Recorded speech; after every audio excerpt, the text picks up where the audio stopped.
DSC 2024 ఏపీటీఎస్కి సంబంధించి గ్రామీణ ఆర్థిక వ్యవస్థ సోషల్ బీట్స్. 1. భారతదేశ గ్రామాలలో ప్రధాన ఉత్పత్తి కార్యకలాపం ఏది? వ్యవసాయము. భారతదేశ గ్రామాలలో ప్రధాన ఉత్పత్తి కార్యకలాపం వ్యవసాయము. రామాపురం గ్రామానికి సంబంధించినది. రాణిగంజ్ అనే పెద్ద ఊరు రామాపురానికి 3 కిలోమీటర్ల దూరంలో ఉంది. రాణిగంజ్ అనే పెద్ద ఊరు రామాపురానికి 3 కిలోమీటర్ల దూరంలో ఉంది. ఏ సంవత్సరం నుండి రామాపురంలో సాగు భూమి విస్తీర్ణం పెరగలేదు? 1921 సంవత్సరం నుండి.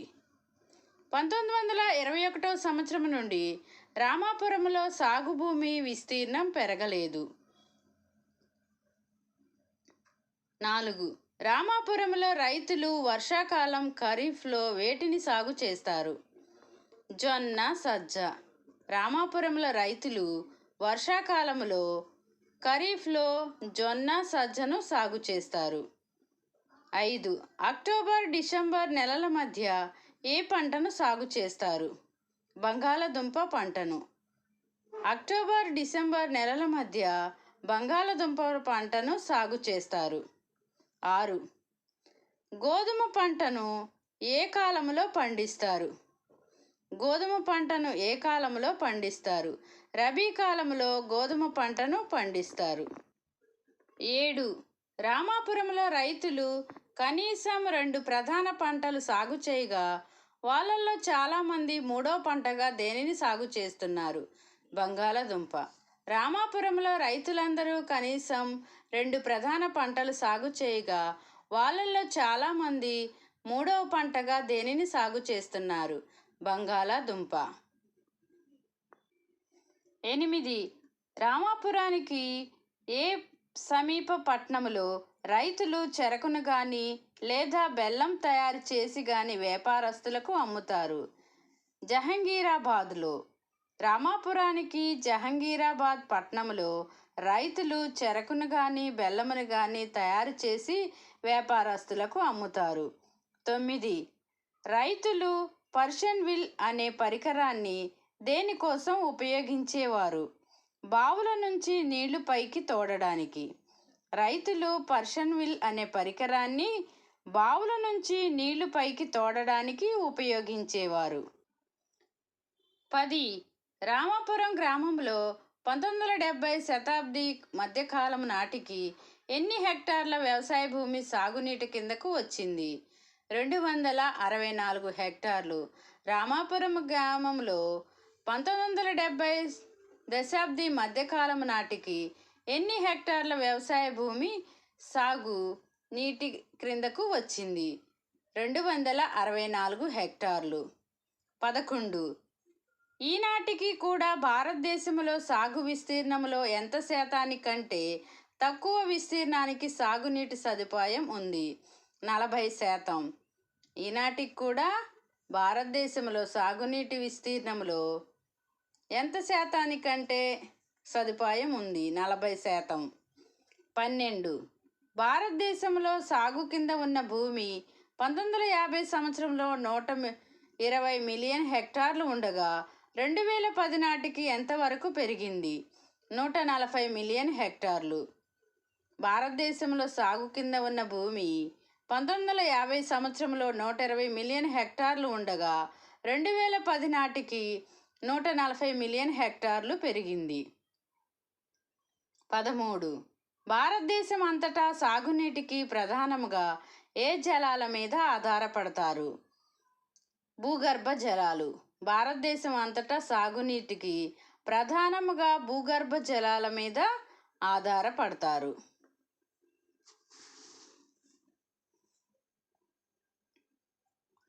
రామాపురం జనాభా 2660 ఉండగా అక్కడ వివిధ కులాలకు చెందిన ఎన్ని కుటుంబాలు ఉన్నాయి?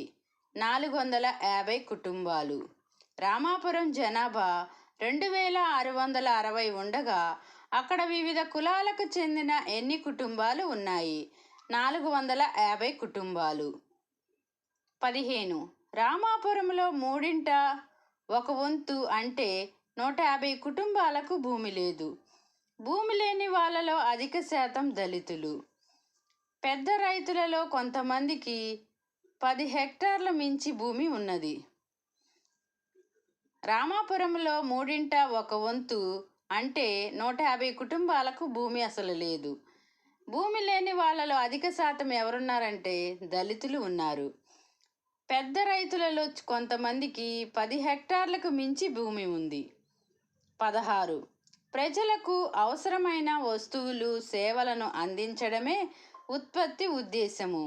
అయితే ఉత్పత్తి చేయడానికి ఉత్పత్తిదారులకు ఏ వస్తువులు కావలసి ఉంటుంది? భూమి, నీరు, అడవులు, ఖనిజ లవణాలు వంటి సహజ వనరులు, శ్రామికులు, పెట్టుబడి. ప్రజలకు అవసరమైన వస్తువులు సేవలను అందించడమే ఉత్పత్తి ఉద్దేశము.